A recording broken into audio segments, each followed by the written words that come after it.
Coming up on today's show, sort of sums things up a little bit that VAR could decide who wins the league. If I were a West Ham fan, or indeed a Manchester City fan, I think I'd be a little bit angry tonight. What if they win the double?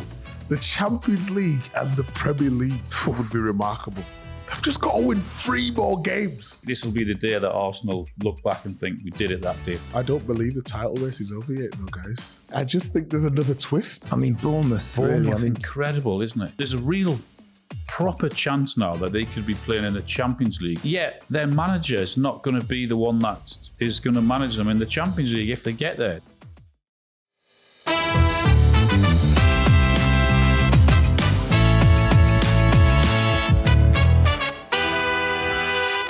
Hello and welcome to The Rest is Football with Micah Richards, Alan Shearer and me, Gary Lineker. Another pivotal weekend in the Premier League title race.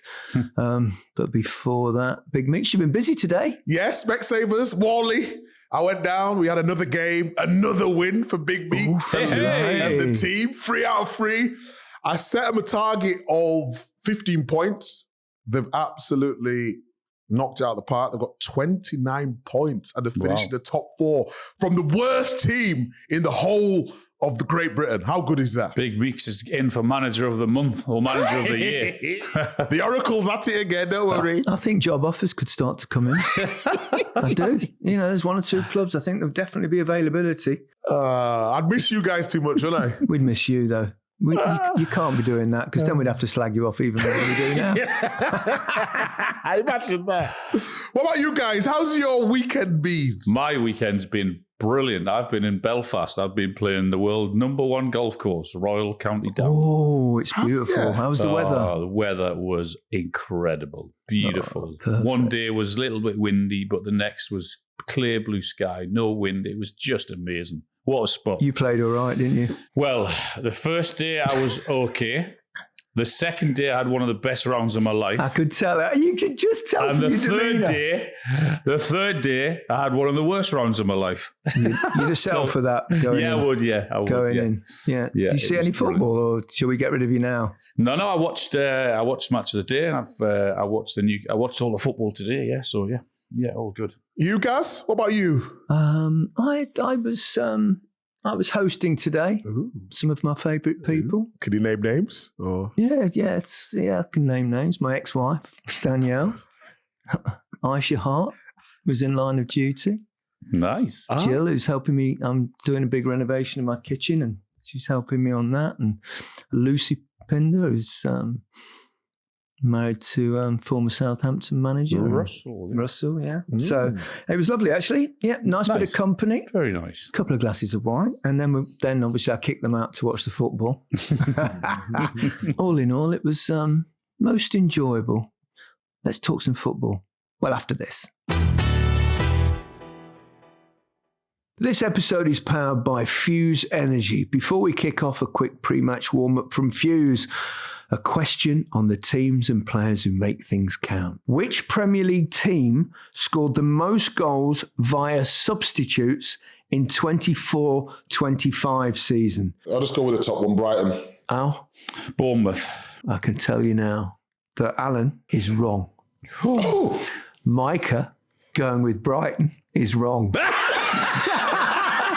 The correct answer is Fulham. The closest to getting the number of goals that Fulham scored from the bench wins. I'm going to guess 14. Micah? I'll go 17. Well, Alan, 14.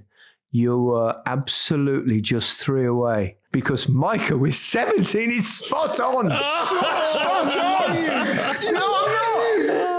Take control of your energy like it's part of your game plan. Sign up at fuseenergy.com/football using code FOOTBALL, all uppercase, to save on your energy bill and get the chance to ask us your football question on the pod. Full terms and conditions at fuseenergy.com.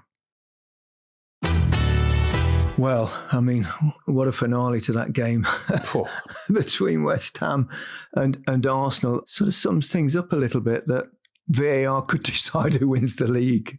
Yeah, that's where we are with it. I guess some people will think it was a foul, some won't. Some people will think, where on earth is the consistency? Because we see something like that every single week. Mm-hmm. I do think it was a foul, but I also think the one at Everton last week with Bernardo Silva, when that wasn't given in terms of holding clearly the defender, where was VAR for that one? There was the one first game of the season as well, wasn't there, at Old Trafford? But yeah, that's where we are with it. Probably a foul though for me. Probably a foul, but that's not quite what VAR is supposed to be, is it? If I were a West Ham fan, or indeed a Manchester City fan, I think I'd be a little bit angry tonight, because there was a lot of fouling going on at that corner. There was a lot of grappling by Arsenal players on the West Ham attackers. I know that goalkeepers are protected more than anyone else, and it was probably a foul on him. But do you not then look at what happened before, where people have been held, which is probably more an obvious foul? But they turned it over. It depends where the bar is at the moment. It must be a low bar at the moment to turn that one over, I would have thought. But yeah, it was probably a foul. He had his arm across him. Yeah, but it depends what camp you're in. If you're Man City's camp, you're saying it's not a foul. Arsenal, you're saying it's a foul. It's as simple as that. Yeah. The wider point that you raised, Gaz, VAR is, I don't want to use the word ruining our game, because ultimately you want the correct decision, to follow. Certainly when the title's on the line like so. Do you think they were perhaps influenced by the gravitas of the situation, the importance, the significance of it all? Do you think that, it took a long time? We're having this discussion all the time, is that they take far too long.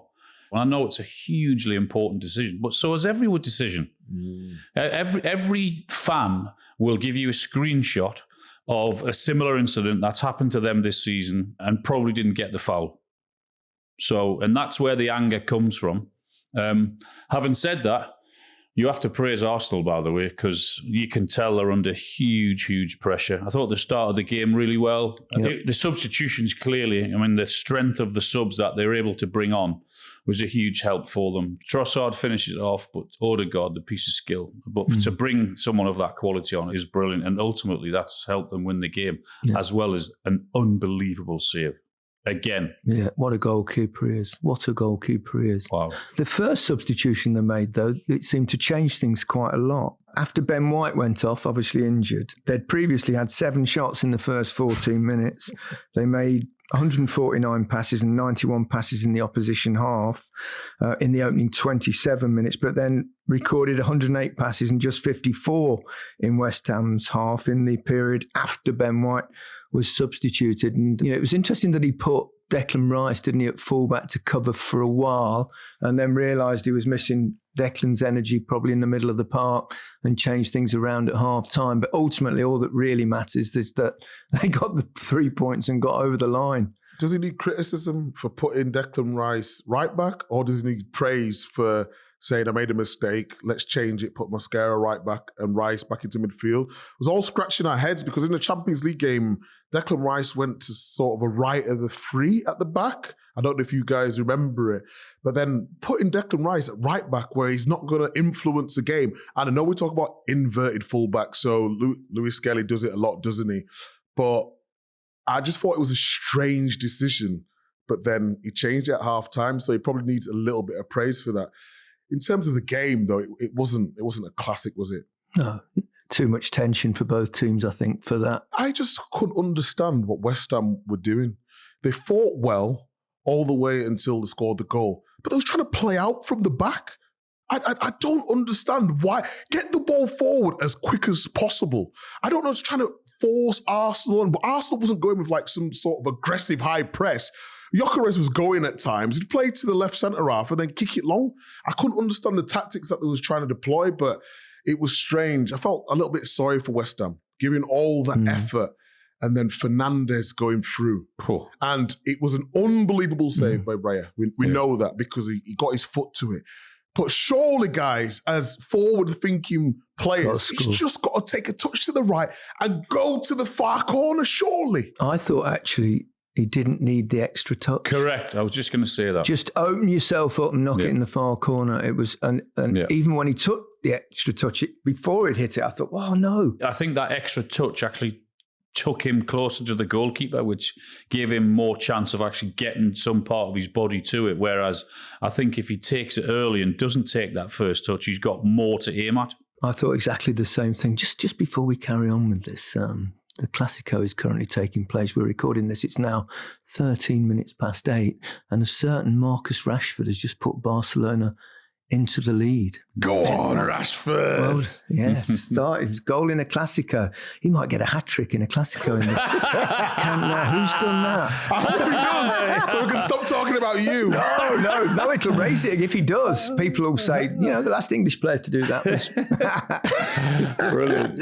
Great stuff. Well done, Marcus, yeah. So I think they just need a point to win the league. It would be the first time actually in history that Barcelona have won the league at a Classico. Real Madrid did it once quite a long time ago, so that would be special. Just one of the reports that said, "Oh my God, Rashi." So I don't know if it's a worldie too. We'll know by the end of this. We'll try. We'll have a look at half time. I mean, the result was obviously the main thing for Arsenal, and the result was the main thing for West Ham as well. They're really in the mire now, aren't they? Especially the fact that it's pretty certain now Leeds will stay up, which might relax them a little bit, make things slightly easier. Who knows? Do you know, I was thinking it brought back memories, this game, for me, when we were going for the title at Blackburn. We were exactly the same. We were nervy as hell. And what you about to say? He's just going to say something else, Micah. It's a free kick that he's put in the stanch. Oh, got it here as well. We're going to have a little look at this. Oh, my word. Oh, wow. God. It's a beauty. It's a beauty. Check that out, everyone, on social media or wherever. Beautiful. So, well done, Marcus Rashford. Good news for England as well, because when Rashford's in form, he takes some stopping. So yeah, I was saying about it. Reminded me of the game when we were going for the title. Same with Arsenal, very nervy, very edgy, and Newcastle absolutely battered us. And I think it's one of these games where you think, if they go and win the title, this will be obviously with the decision and everything else that went on in the game, it'll be the game they thought, this is probably when we won it. We did the same in Blackburn, Newcastle. Can you remember? You might not remember it, Micah, but you might, Gary, when Tim Flowers did that interview afterwards when he kept on repeating the word bottle. Yeah, but it was brilliant. I do remember that brilliant that night. And that was the night I thought, and I think this will be the day that Arsenal look back and think we did it that day. It's hard to see them slipping up now. I mean, Burnley at home, already relegated, and then Crystal Palace away, who will have shortly after that the Conference League final, which is obviously... They'll rest all their team, Palace, won't they? Well, you would have thought so. So it's worked out really well for Arsenal. And as we've said in the last few weeks, they're on the verge of something really, truly special and historic for that football club. I was just about to say, what if they win the double, the Champions League and the Premier League? And a team that... on paper, I'm not going to say it's not that great, but we've seen better teams over the years, haven't we? If they could get this done, it would be remarkable. It'd be an unbelievable achievement. Yeah. And it's in their grasp. What have they got? 3 more games to do it. They've just got to win 3 more games. 2 league games in a final. Bloody hell. Wow. Incredible. Yeah. Manchester City too are on the brink of a double, possibly treble if Arsenal falter. It's not over yet, they'll have guys. the League Cup, and then they've got the FA Cup final against Chelsea, where they'll be strong favourites. So, the two between them will sweep up all the trophies, and then Villa and Crystal Palace could conceivably win the other 2 European trophies, and that would be quite a season for some English clubs. I don't believe the title race is over yet, no, guys. Well, it's never over till it's over, is it? We've seen that. You said Man City were going to win every game, so that was rubbish too.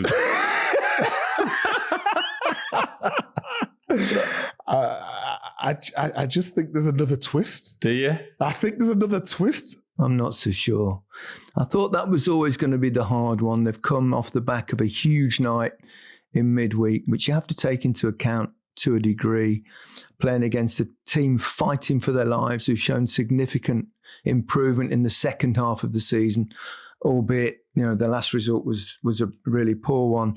So I think this was always the biggest test. I find it hard to imagine that they'll let it slip from here, but it's football. And the Premier League is hugely competitive. And Arsenal's winning run at the moment is 3 games, which is the best currently in the Premier League. So it shows you how, competitive it is at present. We sometimes talk about the quality of the football when we've seen games like PSG and Bayern Munich, but overall that intensity and the competitiveness of the Premier League is really strong.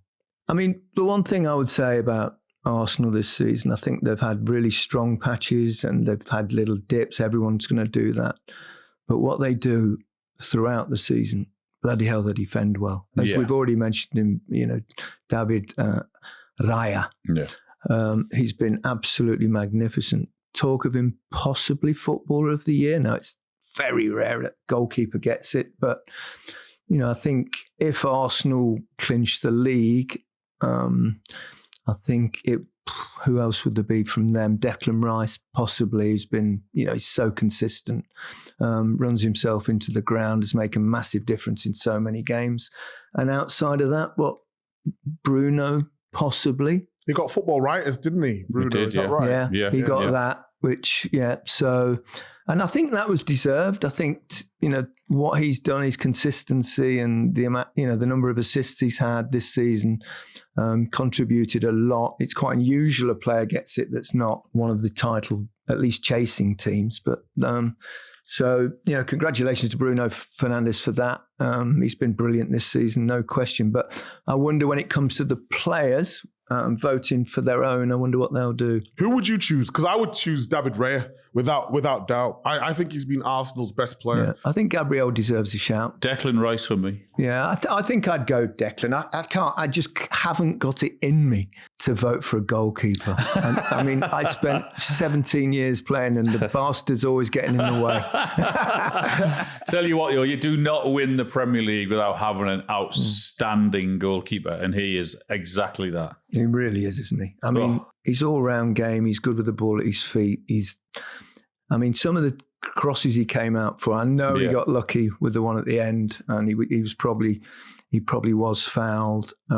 But I thought he was, and that save, I think that save won the title for them, really. I mean, did you see Mikel Arteta's reaction on the touchline when he saved it? It was like, oh my goodness me! It was a huge moment. Yeah. Can I address Arteta's attire?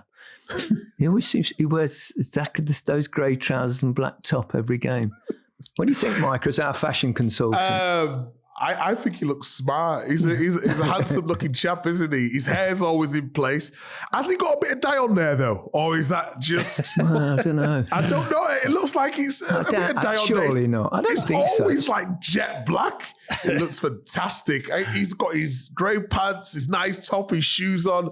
Yeah, he certainly looks the part. He looks a business. Yeah. He looked happy when that goal went in from Trossard. That was a huge moment. You were predicting on the chat all along, and I actually agreed with you. You went 1-0. It's going to be 1-0 Arsenal. It's definitely going to be 1-0. And you even named the minute, but you were, 5 minutes out? 5 minutes out, yeah.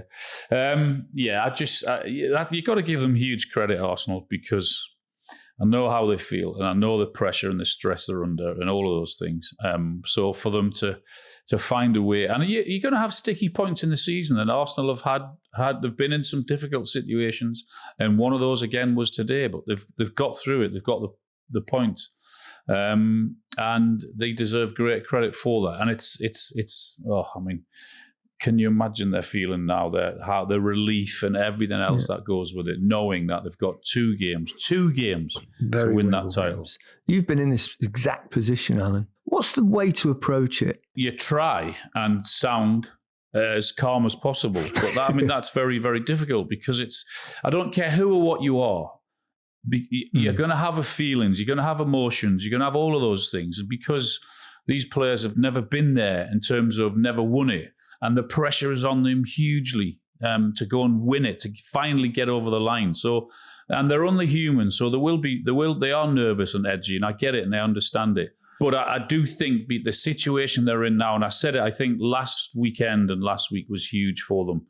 And I thought even after 5 or 10 minutes, I thought the way they passed it, the way they moved it with pace and all of that, I thought, this could be pretty easier than I thought.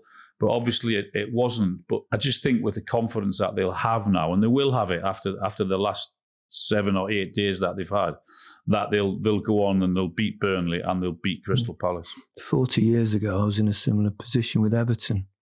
We had 3 games to go. We needed to win them all to win the title from Liverpool. And we had a few injuries, but we played away at Oxford. And we arrived at the ground. Some people know this story, but we arrived at the ground and they unpacked the skip and they'd forgotten to put my boots in. Oh. So I had to borrow a pair and they were a size too big.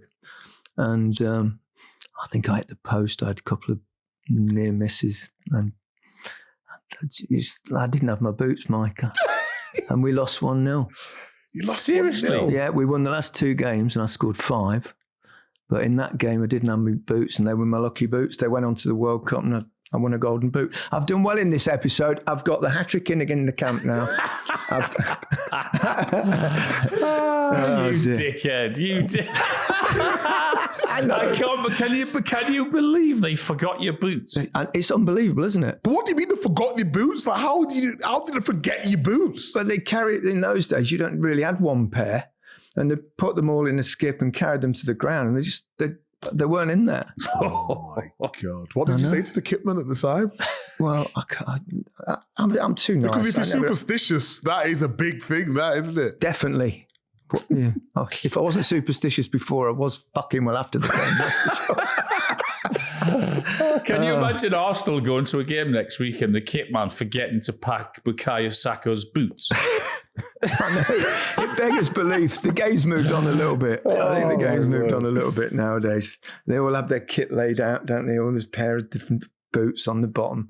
It's all very different. So what was the feeling going into the game though, guys? It's 40 years ago. You can't remember.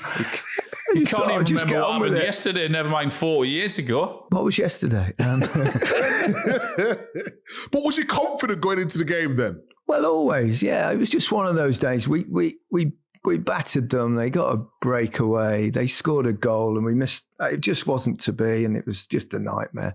And then we lost the FA Cup final and then we did the open top bus ride together on the day after. Oh. Liverpool had the double and we had fuck all. That was the worst decision ever in the history of football, that was. But anyway, we digress. So Arsenal going into this spell now, they must be hugely confident. Yeah. They have to be. I mean, Burnley at home and Palace away, and Palace are going to play a reserve team, and that's up to them, by the way, because they've earned that right to do that. It's their football club. They've got an agenda that they need to protect themselves in terms of winning their trophy, so they're entitled to put whatever team out they want. Yeah, they have to be super confident now. No, but it's not going to be. Yeah, on paper, yes. But look at the QPR game with Man City. You think that was going to be an easy game? It wasn't. You know, I just feel as though, they probably will get it done now. And they've got to be super confident. Totally agree. But Palace, sometimes he's going to play second string, but players who have got something to prove also. So sometimes they can be the hardest games, you know? We shall see. They've got to get over the one. Let's take a little break and perhaps talk about the Manchester City perspective on this title race when we come back. This episode is brought to you by Snickers. Right, so VAR goes up, and whether you're watching with your mates or just watching on your own, it all kicks off. You're arguing, fuming, getting way too worked up. Honestly, it's like watching someone slowly turn into a different person. You're not you when you're hungry. Classic. So maybe it's a sign A sign for Snickers. Never a bad call to help you avoid a full-on meltdown. I've seen a few in my time. Remember Tamuri Kitsbaya? And he wanted to prove a point to the manager that he should be in the team. And he scored the goal, and whipped his shirt off and threw it into the Gallagher end and started absolutely smashing the advertising board, volleying it, didn't he? Full-on volley. That. Can you remember? VAR might test your patience, but it's a shared frustration everyone laughs about. Remember, it's a sign for Snickers. Just remember, everyone loses it sometimes. That's football. Well, you're not you when you're hungry. It's a sign for Snickers. Visit snickers.co.uk to learn more. Welcome back to The Rest is Football with Micah Richards, Alan Shearer and me, Gary Lineker. Can you imagine what Manchester City players and Pep Guardiola were going through watching that, particularly that crazy finale? Agony. They'd have been all... And I absolutely guarantee you jumping around their room and then suddenly they'll be demoralised. I mean, that must have been tough for them. Did you see Pep at the press conference? Come on, Irons. Come on, you Irons. I quite like that. I thought that was outstanding. Yeah, obviously they'll be devastated, won't they? Because they know they're going into the game against Palace on Wednesday and they would have been going into that game full of confidence. However, they've only got themselves to blame. Against Everton, they didn't turn up. They might have thought that point in the end was a good point, but to concede 3 against Everton, it's not good enough. Having said that, Mike, they did come from 3-1 behind, and if that game had finished in a draw today, that would have you'd have gone, wow, that comeback is probably won them the league. But what have we talked about all season, guys? We've talked about Arsenal opening the door for Man City, haven't they? They should have never given that chance, the opportunity. And now Man City, it's in their hands, essentially. Goal difference and goal scored came into it at the time. But they go and draw against Everton. And from their point of view, they've only got themselves to blame. Working so hard to get to that point. And then you go to Everton and there was 1-0 up. It's not as though there was 1-0 up at the time. Manage the game. We've talked about Man City so many times. They control it. They'll pass you to death, they starve you of the ball. And then one moment of madness, they're back into the game. And then, yes, they get the draw in the end. But they've only got themselves to blame now. They can blame the decision. If there is a difference between the two sides, and there's not a lot of difference because points tell you that, it's probably that Arsenal harder to score against. Yep. Yeah, defensively, I think they're slightly better defensively. There's not many better than Arsenal is there with the way they defend. Those two centre-halves are brilliant. I know Geese came in, made a big difference, as has Semenyo, their signings in January. But Arsenal are better defensively, yeah. I don't like Man City's high line. I don't like it at all. When Kusanov plays, it's fine because he's absolutely rapid. Gay and Aki are fast enough, but not fast enough to play that high of a line all the time. And we always know why we do it. I've spoke many times on the podcast about starving the opposition and winning the ball back high and all that sort of stuff. And that's why they do it, sort of trying to pressurize in certain areas of the field. But you just leave yourself too open at the back. And they could have been punished, but they got away with it yesterday. In the end, they ran out comfortable winners. Doku's found a bit of form, hasn't he? Great finish again, wasn't it? Yeah, it's like 3 he's curled in in the last 2 games. Definitely found his form, but not sure it's going to be enough. I think his end product is getting a lot better now, isn't he? He's got to keep that consistently. Yeah, he's got period to keep of time, but I think definitely that comes improved. with confidence, though, doesn't it? Yep. I think he knows that's his position. I think he was fighting for his place at the start, but now he knows, okay, this is my position. I know exactly what I need to do, and he can see his confidence building as well. Another goal for Erling Haaland. That's 26 goals. Not bad, is it? He's 4 ahead now of Thiago. He's going to win another Golden Boot. Yeah, he's going to beat all the records if he stays at City. That's for sure. He's going to win a lot of Golden Boots, and he might even chase you down now. I agree. Yeah, I think that's the big question is that at the end, what you said, if he stays at City. I know he signed a long deal, but he will. I think he will. He'll continue to smash every record if he continues and stays there. Yeah, 8 assists as well now this season. He got another one yesterday, didn't he? So is he the all-round centre forward these days? I wouldn't say yet. I still think there's certain parts of his game that he can improve. Even just his one-touch sets, you know? So sometimes I feel like he's fighting with the defender all the time, but he don't need to. He could set it off and spin, but he took his assist really well for Marmoush in the game. And I think he can do that a lot more, but the game's not that stretch when Man City play. Everyone's always played a low block.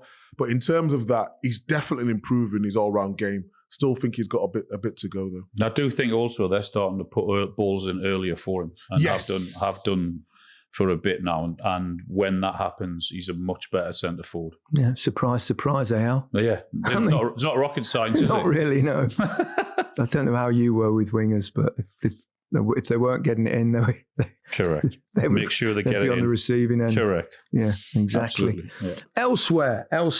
I suppose the other thing to look at, the big game, obviously, is Tottenham Leeds in the relegation fight. So, but perhaps European spots. Brighton and Bournemouth both going really well. Brentford as well this season, although obviously they lost their game in the end. So, I mean, Bournemouth really, incredible, isn't it? I mean, do you know what? It's thinking and there's a real proper chance now that they could be playing in the Champions League. I mean, even just saying Bournemouth Champions League, and their manager is not going to be the one that is going to manage them in the Champions League if they get there. It just seems crazy, because to have their best season and then get to Champions League and for him not to do it just seems crazy. But they're unbelievable. What a season they're having. Really, really good team. Very well coached. Obviously, they're very good at finding players in recruitment sense. Young players as well. Only Liverpool in 94, 95, and Liverpool in 2 other years as well, 97, 98, 98, 99, have scored more goals via teenagers in a Premier League season than Bournemouth this term. They've got 17, which is, speaks volumes for their recruitment and the bravery and confidence to put youngsters in. You really like Krupi, don't you, Al? I do, yeah. I remember I think he's got huge potential, yeah. Huge potential. Somebody might have a pop at him, take a little punt, because obviously, he plays up front, doesn't he? There are not many around that are that promising. So if you can get one early, so I wouldn't surprise me if they have big offers for him. Me too. I think he's got potential to go right to the top. Yeah. Another bloody French player as well. My goodness, they produce some talent, don't they? How did they do it? What are they doing that we're not doing? I don't understand. Because all the French players seem to be rapid and good technically from a young age. Like, what are we not doing? Is it coaching? We've got some really talented youngsters, haven't we? But they seem to have both. How can you have Dembele, Mbappe, Barcola, Doué? It's not fair, that though, is it? It's not fair. It's not fair. They're all rapid. Elise, and they're all good you've forgotten technically. Elise. At least I'm not even mentioned. No, but that's a little bit of half because he could have been English if he wanted to. Now. Not now. He could have been English. He could have. We let that one slip. But they've got the longest unbeaten run in the Premier League. 16 games of any team this season. Unbelievable, isn't it? Incredible. Wow. I mean, obviously they need Villa to win the final of the Europa League. I think they'll be favourites. Unai Emery, he knows how to win that trophy. Who's the last 2 games? Who's the last 2 games, Bournemouth? They've got City at their place, Bournemouth. Yeah, that again is, you look at the fixtures between City and Arsenal, and that is by far, I would say, the toughest. And they've got Forest away, haven't they? Forest away would probably be safe, completely safe by then. Just need a point, don't they? If you're listening to this on Monday, obviously Spurs play tonight, home to Leeds. Massive game. If they could somehow get 3 points out of that. Big opportunity for them. Be 4 points clear of West Ham. The relief that Spurs would have had as well when Arsenal are winning that game. That you would think after how they played last week and getting the points last week, that would give them the belief and confidence to go again. So it wouldn't surprise me if Spurs would win. I wonder how the Spurs fans were reacting to that game, because, on the one hand, they wanted Arsenal to win to keep West Ham down. Yeah. And on the other hand, would they want Arsenal to win the league? Would they? Hell. So I don't. I just wonder. I think there'd be a mix, of Tottenham fans thinking, a draw. We'll take a draw because City then probably win the league, and Arsenal don't. So I just wonder how they would have responded to that at the end of that game there. Who've Spurs got left to play? Leeds, Chelsea, and Everton. It's not easy, that, Nothing's easy, Micah. Not when you're fighting for your life at the bottom of the Premier League. But they're in a lot better position than they were a couple of weeks ago, that's for sure. Tomorrow's huge for them, isn't it? At home, after 2 victories. It's a huge game for them. Marching on together. It's not going to be easy. Us Leeds boys. It's not going to be easy. Spurs. Before we go, a quick word on Rochdale. I know we talked about it a couple of weeks ago when they missed out on promotion back to the league, didn't they? With York City in that mad injury time. Shenanigans really going on at the end of the game. Extraordinary scenes. And then today in the playoff, they were 2-0 down against Boreham Wood, only to go on and score 2 goals in the last 10 minutes with an equaliser in the 98th minute. They went on to win on pens. Wow. No. What about that? Yeah. To go up? To go up, yeah. Oh, my. I've not seen that. Thoughts with Boreham Wood at this difficult time. Boy, oh boy, that must have been brutal for them. But if they'd have missed out again, it would have been grim. But, Yeah, well done then. The character to show, losing that and then coming back and then going to the playoffs and then winning like that. That's an amazing story, that, isn't it? Extraordinary stuff. Great way to end. We'll watch the game tonight and no doubt we'll discuss that at some point. So thank you, Micah. Thank you, Alan. That's it. Goodbye from me. Goodbye from me. Goodbye from me.